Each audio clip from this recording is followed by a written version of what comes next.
Everyone, so welcome to maths वाला। तो आज मैं मैथ्स का चैप्टर स्टार्ट करने वाला हूँ। ये चैप्टर इम्पोर्टेंट तो है क्योंकि आप गवर्नमेंट एग्जाम की तैयारी करोगे तब भी आपके काम आएगा ये चैप्टर, और 9 CBSE में क्लास 10 में भी काम आएगा। तो इम्पोर्टेंट चैप्टर है ये। तो ये वीडियो आपको मैं पूरा बेसिक से स्टार्ट करूँगा मैथ्स और हाई लेवल तक क्वेश्चन कराऊंगा, जो SSC रेलवे क्लास 10 के बच्चे जो क्वेश्चन कर सकते हैं, गवर्नमेंट एग्जाम में जो क्वेश्चन आते हैं वैसे क्वेश्चन भी लाऊंगा। RS अग्रवाल और मतलब अच्छे अच्छे क्वेश्चन ढूंढ के लाऊंगा जो आपके काम के क्वेश्चन होंगे। तो बेसिक से स्टार्ट करूंगा। तो ये वीडियो उनके लिए ज़्यादा हेल्पफुल होने वाला है जो पहली बार पढ़ रहे हैं इस चैप्टर को। तो स्टार्ट करते हैं चैप्टर, ज़्यादा टाइम लगा है। तो पहले आपको समझना 2D और 3D। 2D कैसे कहते हैं, 3D कैसे कहते हैं।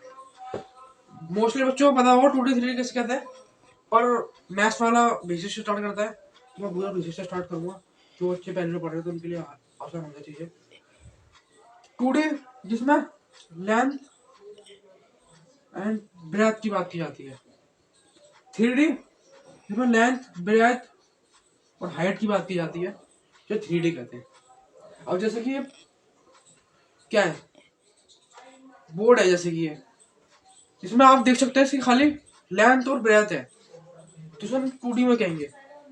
3D 3D जैसा क्यूब हो गया, जैसे आप जिस रूम में आप बैठे हो वो क्या है, 3D तो ही है। उसमें लेंथ भी है, ब्रेथ भी है और हाइट भी है उसकी, है ना। जैसे क्यूब हो गया।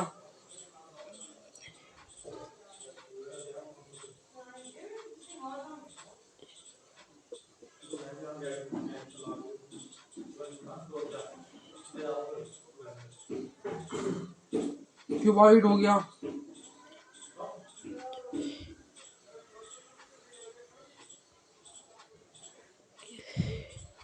तीसरा सिलेंडर।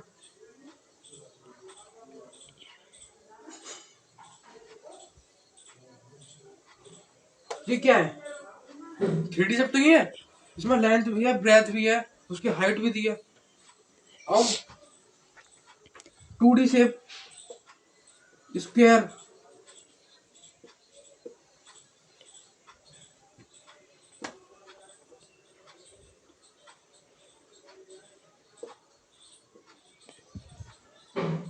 मैंने रैंडमली बना दिया है। आप बच्चे कहेंगे कि स्क्वायर परफेक्ट है, नहीं, मैंने रैंडमली बना दिया ऐसा।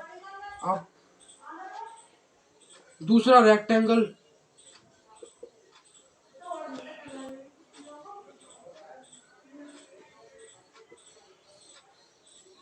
अब इनमें तो है लेंथ भी है, ब्रेथ भी है ना, तो उसे 2D शेप कहेंगे। तीसरा ट्रायंगल।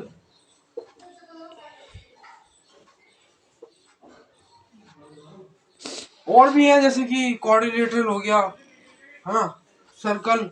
ये 2D में आते हैं। अब जैसे कि आपको अब पता होना चाहिए पेरीमीटर किसे कहते हैं।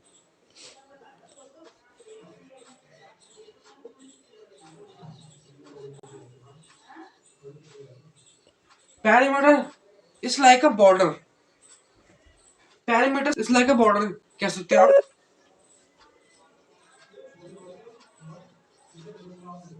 जैसे कि एक स्क्वायर है,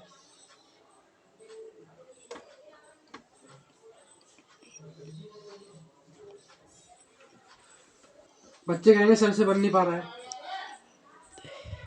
अब ये देखो इसकी बाउंड्री है ना, ये लाइन, ये बॉर्डर कहेंगे इसको। अब कहेंगे सर्कमफेरेंस क्या होता है।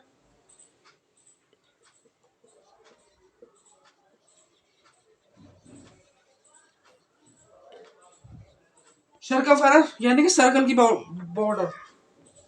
ये सर्कल है, अब इसके चारों तरफ ये बॉर्डर बाउंड्री है ना उसकी है, ये सर्कमफेरेंस है इसका। पेरीमीटर जो साइड है कोई से भी जाए पेरीमीटर, स्क्वायर में रेक्टेंगल वगैरह वगैरह, तो उसमें हम पेरीमीटर कहेंगे। खाली सर्कल में हम कहते हैं सर्कमफेरेंस, उसके वहां पे हम पेरीमीटर भी कहेंगे। बस इसमें ये अंतर है। अब आपको पता होना चाहिए एरिया। एरिया आपको पता ही है, जैसे कि इसके अंदर का एरिया फाइंड करना है तो हम क्या कहेंगे, एरिया कहेंगे। इसकी यूनिट क्या होती है, सेंटीमीटर स्क्वायर, मीटर स्क्वायर और किलोमीटर स्क्वायर।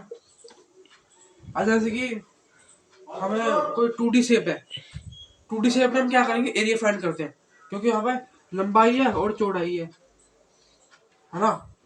और जैसे मीटर है, कोई साइड है मीटर में दी है, और साइड और उसकी लंबाई और चौड़ाई जो है मीटर में दी है ना।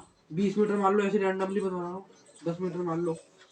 अब 20 को 10 से करेंगे क्या आ जाएगा, 200।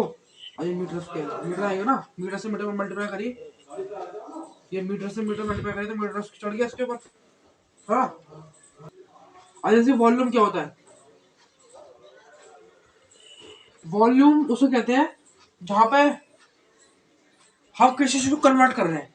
जैसे कि मैं इसको इसको मार्कर को एक बॉल में कन्वर्ट कर रहा हूँ, तो वहां पर समझ लेना वॉल्यूम फाइंड करना है। आपको टंकी है, टंकी के अंदर कोई पानी है, तो हम वहां पर क्या फाइंड करेंगे, उसका वॉल्यूम, कितनी जगह घेर रहा है वो, तो उसका वॉल्यूम फाइंड करेंगे। तो हम वहां पर क्या कहेंगे, वॉल्यूम फाइंड करते हैं उसका। अब जैसे कि हमने इसको किस में कन्वर्ट किया है ना, तो वहां पर हम वॉल्यूम फाइंड करते हैं। जैसे कि मैंने एक पेन है, उसको कन्वर्ट किया है बॉल में, समझ जाना वहां पे वॉल्यूम का फॉर्मूला लगेगा, ठीक है।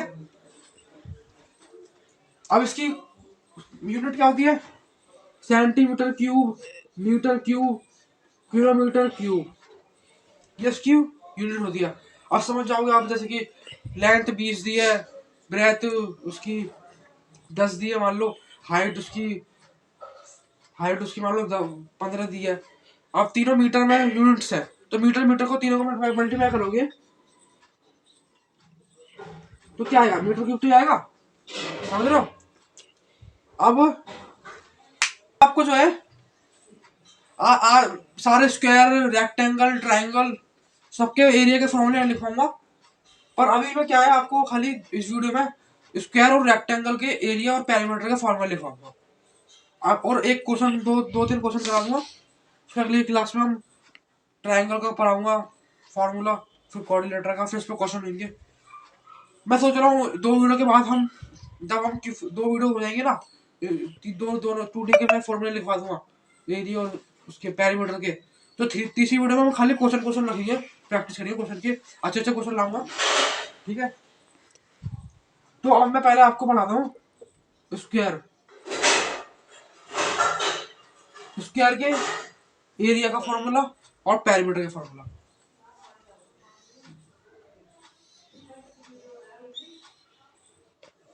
अब ये स्क्वायर है, आपको बताइए स्क्वायर की सारी साइड जो है इक्वल होती है। अब हमें इसके एरिया का फॉर्मूला लगाना है, निकालना है एरिया का। कैसे निकालोगे पता है, मैंने क्या बताया था, 2D शेप में हम लंबाई, लेंथ और ब्रेथ देखते हैं खाली उसकी। तो हम यहाँ पे लेंथ ब्रेथ दोनों को मल्टीप्लाई करेंगे तो क्या आएगा, ए का स्क्वायर, यानी कि साइड का स्क्वायर। तो उसके स्क्वायर का एरिया का फॉर्मूला क्या हो गया, साइड का स्क्वायर कर दो, उससे हम एरिया उसका फाइंड कर देंगे। अब पेरीमीटर कैसे फाइंड करेंगे इसका, पेरीमीटर में क्या बताया था, चारों बॉर्डर है, उनका सम कर दो, ए क्या हो जाएगा, 4A, ठीक है। अब दूसरा,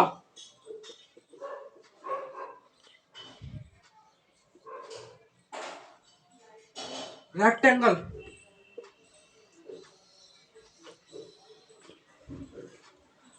रेक्टेंगल के एरिया और पैरामीटर का फॉर्मूला कैसे बनता है वो बताऊँ आपको मैं अभी। जैसे पता है आपको, इसकी अपोजिट साइड, आमने सामने की साइड इक्वल होती है।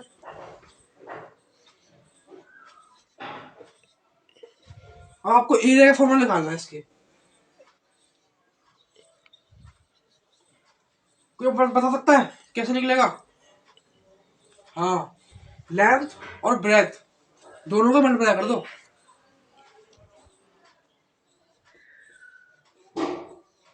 ठीक है। ये इसकी लेंथ हो जाएगी, ये इसकी ब्रेथ हो जाएगी, तो हम इसको निकाल लेंगे एरिया का फॉर्मूला। अब पेरीमीटर के कैसे निकालेंगे,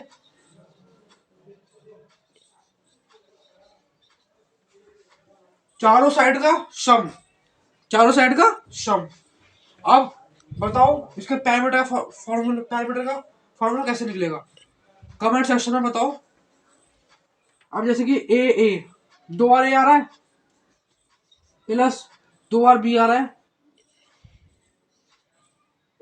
और यहाँ से कॉमन निकल जाएगा two A plus B, two A plus B, इसका फॉर्मूला निकल जाएगा यहाँ से। तो आपको पता चल गया एरिया और पैरामीटर का फॉर्मूला कैसे निकालते हैं, स्क्वायर के एरिया और पैरामीटर का फॉर्मूला कैसे निकालते हैं।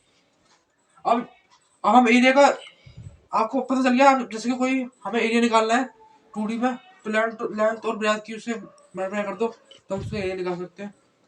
और इसमें भी यही करा हमने, लेंथ और ब्रेथ मल्टीप्लाई करी, इससे निकाल दिया एरिया। इसका भी हमने यही करा, दोनों मल्टीप्लाई करी तो स्क्वायर, पैरामीटर सारा चारों का सम कर दो, चारों साइड का। हेलो एवरीवन, आपको मैंने पहले लेक्चर में बताया था 2D 3D किसे कहते हैं, वॉल्यूम कब निकालते हैं, एरिया कब निकालते हैं, पैरामीटर, सर्कमफेरेंस, बहुत चीज बता दी थी। हाँ मैंने स्क्वायर और पैरामीटर का फॉर्मूला बताया था कैसे निकलता है। अब इस वीडियो में हमें स्क्वायर और रेक्टेंगल का जो है वो बताऊंगा, डायगोनल का फॉर्मूला कैसे निकलता है।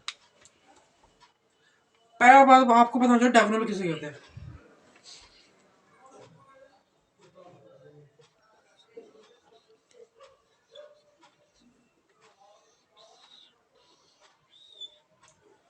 अब ये स्क्वायर है तो डायगोनल क्या होगी इसकी, ये, इसको हम डायगोनल कहते हैं।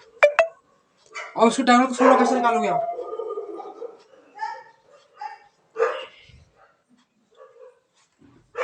अब ये स्क्वायर की साइड साइड तो उसको इक्वल होती है, ए।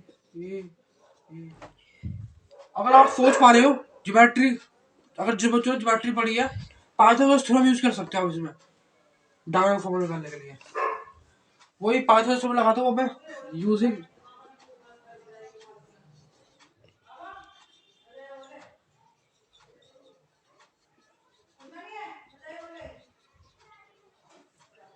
पाइथागोरस थ्योरम लगा हुआ। पता ही आपको hypotenuse is equal to height और बेस का स्क्वायर करते हैं।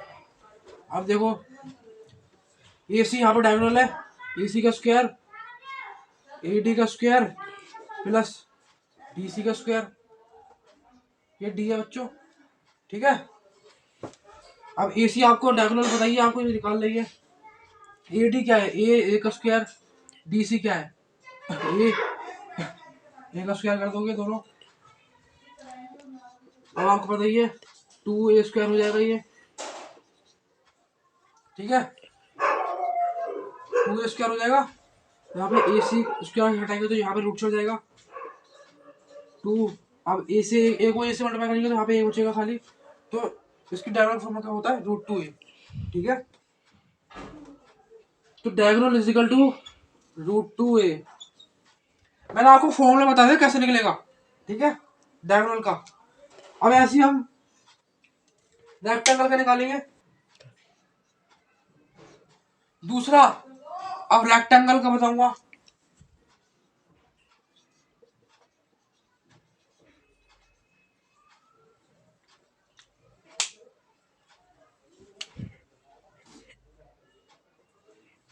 रेक्टेंगल का कैसे निकालेंगे हम डायगोनल का फॉर्मूला।